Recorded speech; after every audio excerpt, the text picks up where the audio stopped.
Saya akan memulai pidato saya dalam 3, 2, 1. Nampaknya, proksi pihak pembuka oposisi dilakukan dengan manuver-manuver yang terselubung dalam retorika-retorika ambigu yang nyatanya condong terhadap kesetujuan oposisi terhadap pihak pemerintah. Sejak awal kami menyadari bahwa pihak oposisi tidak mampu mencuri kedudukan pada mosi kita pada hari ini. Memperbaiki atmosfer debat kita pada hari ini, sebagai pemegang pilar pada mosi hari ini, kami setuju bahwasanya Dewan menyesali glorifikasi karir spesialis. Keberadaan kami di sini akan berfokus pada dua hal utama, yaitu menyanggah argumentasi yang tak selaras dari pihak oposisi dan memperkokoh kedudukan pihak pemerintah dalam memenangkan mosi kita pada hari ini. Saya akan memulai dengan membidas argumentasi yang nyatanya patut dipertanyakan dari pihak oposisi. Kita mulai. Pihak oposisi berulang-ulang kali menggaungkan penekanan agar pihak generalis ikut mengambil kedudukan menjadi pihak spesialis.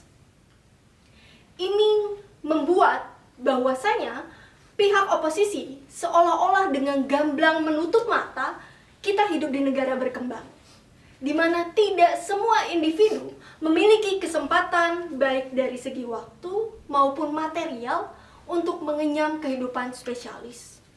Apakah dengan penekanan yang diberikan oleh pihak oposisi agar generalis ikut menjadi spesialis dapat memunculkan solusi yang baik?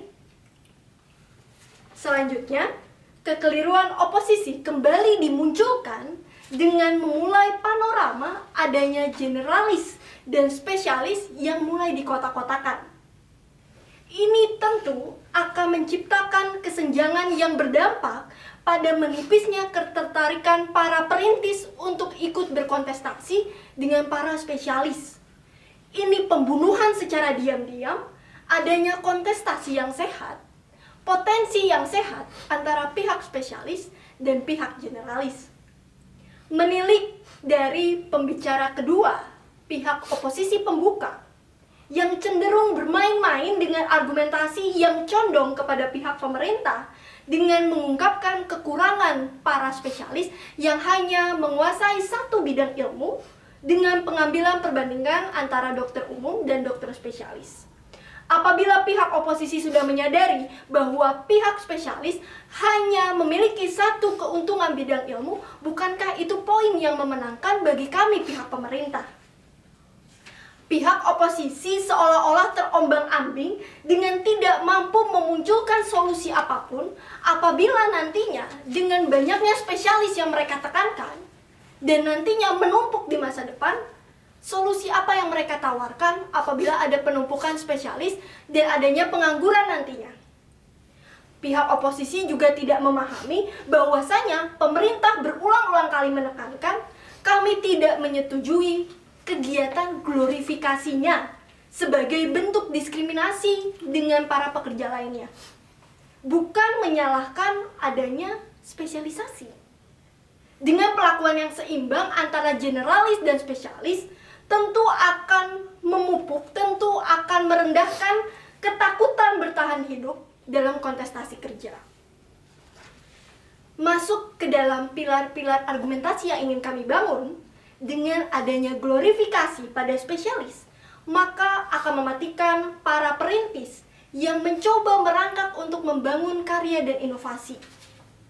Ini seharusnya pihak oposisi menyadari bahkan banyak sekali program pemerintah yang diperuntukkan mencari bibit-bibit baru. Tapi mengapa pihak oposisi malah menekankan kegiatan glorifikasi, kegiatan pengakuan lebih pada pihak spesialis? Bukankah pihak spesialis juga memiliki jangka waktu ternamanya? Perlu ada pengakuan yang seimbang kepada para bibit-bibit baru agar nantinya muncul regenerasi. Pihak oposisi juga harus menyadari bahwa kita hidup di negara berkembang yang masih dalam proses menyerap sumber daya manusia sebanyak-banyaknya untuk dilibatkan dalam dunia kerja. Dengan mengedepankan glorifikasi spesialisasi, mulai timbul manuver yang diarahkan pada yang mampu saja yang dapat punya kesempatan. Padahal orang yang tak bergelar spesialis tidak dapat seenak saja dijajalkan stigma bahwa mereka tidak memiliki kemampuan untuk berkontestasi dengan para spesialis.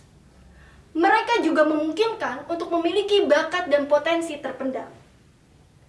Selanjutnya, terkait dengan solusi pihak pemerintah, seharusnya pengarahan glorifikasi dapat dilakukan dengan cara perubahan diskursus dari glorifikasi menjadi pemerataan perlakuan dan pemberdayaan. Poin ini mampu kami jabarkan dengan para generalis yang juga diakui keberadaannya sebagai simbiosis mutualisme dengan para spesialis. Dalam menangani isu atau problematik bahkan serinci apapun, pihak spesialis masih membutuhkan para generalis untuk memperoleh keberhasilan. Contoh saja, ketika ada seorang dokter spesialis bedah ingin melakukan operasi, maka ada komponen seperti dokter umum dan perawat yang memiliki porsi besar, poin penting dalam menjaga keberhasilan operasi. Tetapi pertanyaannya, mengapa para pasien hanya memiliki dogma untuk mengapresiasi para dokter spesialis? Ini adalah salah satu sejarah yang terus dihirup karena glorifikasi spesialis terus diagungkan. Ketika glorifikasi terus diagungkan, itu akan menjadi sebuah kebiasaan. Ketika belum menjadi kebiasaan, maka pihak pemerintah memberikan solusi untuk menurunkan kegiatan glorifikasi itu. Dengan pihak oposisi yang menaikkan proksi bukan kebenaran melainkan pembenaran, kami tim pemerintah penutup dengan penyampaian bidasan dan pilar-pilar argumentasi yang kokoh, yakin dan percaya mampu mendukung mosi kita pada hari ini dan menyingkirkan tarung kontestasi antara spesialis dan generalis menjadi sebuah progresivitas yang mendukung di masa mendatang. Terima kasih.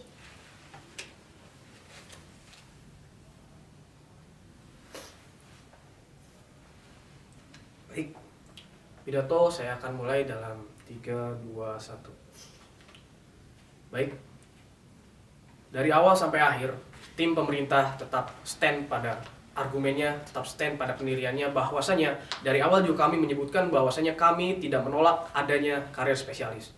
Itu hal yang harus terus dicatat oleh tim oposisi, karena tim oposisi dari tadi mendebat bahwa dikiranya kami ini tidak setuju pada karir spesialis. Tetapi dari awal juga sudah disclaimer bahwasanya kami setuju bahwa karir spesialis itu harus ada. Tetapi yang tidak setujunya itu adalah proses glorifikasinya itu.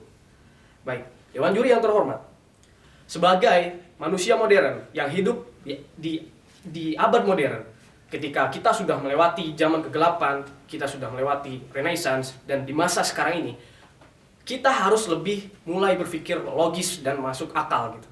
Karena apa? Karena glorifikasi kaitannya dengan apa yang sudah saya katakan tadi. Glorifikasi itu adalah sebuah pola pikir di mana pola pikir tersebut berbasis dari emosi. Sedangkan pada zaman positifis seperti sekarang ini, orang harus mulai berpikir secara logis. Dan cara orang mengglorifikasi sesuatu harus ditinggalkan. Itu yang harus tadinya dari tim oposisi perdebatkan, yang harus oleh tim oposisi bantah.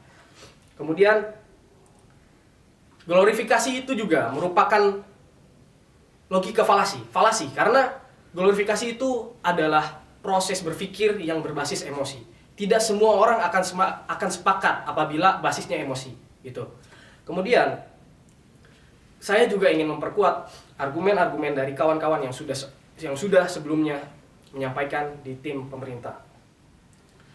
Bahkan seharusnya menurut kami yang ada di pola pikir masyarakat sekarang ini, harusnya sekarang lebih maju lagi, di mana masyarakat harus bisa sama memikirkan antara orang dengan karir spesialis ataupun generalis.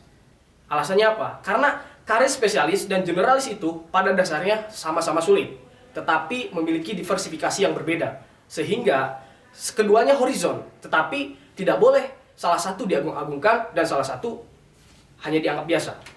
Itu yang kami tolak dari awal. Itu adalah bias publik yang tidak seharusnya kita terus pupuk, tidak seharusnya kita terus lestarikan. Kita harus mulai perubahan. Kemudian, saya juga ingin menyampaikan penguatan argumen dari rekan-rekan dari tim pemerintah pembuka tadi. hal spesialis itu penting dan hal generalis lebih penting. Mengapa? Karena hal spesialis itu bisa berawal, bisa muncul dari generalis terlebih dahulu. Dari hal general terlebih dahulu. Itu sudah logisnya. Karena kita bisa melihat dari histori yang ada. Kita bisa melihat dari sejak zaman Yunani kuno. Karena generalis itu lebih muncul pertama sebelum adanya orang-orang yang memiliki spesialisasi tertentu. Pada awal masa perkembangan ilmu pengetahuan di Yunani kuno sana, ada dua ilmu yang besar pada waktu itu. Yaitu yang pertama ilmu alam, yang kedua ilmu sosial. Dan itu adalah dua hal yang generalis, dua hal yang general yang sampai saat ini masih eksis sampai sekarang. Tetapi pada waktu itu juga, pada periode setelah masa Yunani pada waktu itu, tentunya sudah ada spesialisasi-spesialisasi tertentu yang mungkin pada waktu itu ada, tetapi pada saat sekarang ini tidak ada. Karena kalau misalkan beratus-ratus tahun manusia hidup, tidak mungkin pada saat sekarang ini spesialisasi pekerjaan hanya seperti yang kita lihat saja. Pasti jumlahnya akan ribuan bahkan jutaan. Karena manusia itu berpikir dari waktu ke waktu pasti berbeda. Pasti ada karir spesialis yang hilang kemudian yang muncul kembali. Ataupun yang baru muncul kemudian hilang lagi. Sedangkan hal general itu lebih panjang eksistensinya. Nah, apa korelasi antara hal tersebut dengan anti glorifikasi? Karena ketika seseorang mengglorifikasi, apalagi kalau misalkan yang mengglorifikasi itu masif dilakukan, itu akan membuat akal sehat masyarakat menjadi bias. Sehingga orang sulit untuk menentukan pekerjaan apa yang harus mereka pilih untuk memenuhi masa depan mereka. Ketika mereka salah pilih karena bias tersebut, konsekuensinya itu bukan didapatkan oleh Anda yang mendukung glorifikasi, tetapi kerugian tersebut akan didapatkan oleh orang yang mencari pekerjaan di bidang spesialis tersebut. Begitu. Oleh karena itu, sebagai manusia modern, kita harus berpikir netral, logis gitu. Walaupun kita setuju pada karir spesialis, setuju pada eksistensi karir spesialis, tetapi kita tidak boleh mengagung-agungkan ataupun memposisikan suatu pekerjaan di atas pekerjaan yang lain. Begitu. Kemudian selanjutnya, kami juga tadi dari awal tim oposisi berargumen tidak ada menyebutkan nilai apa yang ingin mereka perjuangkan terkait glorifikasi ini. Maksudnya apa yang ingin mereka tunjukkan, dampak positif apa yang ingin mereka tunjukkan dengan adanya glorifikasi tersebut. Tadi tidak disebutkan sama sekali apa yang ingin mereka perjuangkan. Mereka hanya menyebutkan dampak positif dari adanya karir spesialis. Kami juga sepakat bahwa karir spesialis itu eksis dan memiliki dampak positif. Tetapi kami menolak dengan penuh, sekali lagi saya tegaskan, menolak glorifikasi tersebut. Kemudian, kami juga ingin memperkuat argumen dari kawan-kawan yang sudah tadi menyebutkan ilmuwan-ilmuwan pada zaman dahulu sampai zaman sekarang. Yang hebat itu mereka adalah sebetulnya orang-orang generalis. Mereka adalah seorang polyglot. Orang-orang yang bahkan memiliki pengetahuan dalam banyak bidang. Itu yang harus dicatat. Jarang sekali orang spesialis yang menjadi greatest of all time gitu. Itu yang ingin kami tekankan. Jadi tidak perlu adanya glorifikasi seperti itu. Kemudian yang ingin kami sampaikan juga adalah oposisi dari tadi hanya menyampaikan pentingnya dan dampak positif dari adanya spesialisasi. Bukan apa pentingnya dan dampak positif dari glorifikasi itu sendiri. Sedangkan dari pemerintah pembuka tadi menyebutkan bahwa kita ini menyebutkan dampak buruk dari adanya glorifikasi. Itu yang harus dicatat.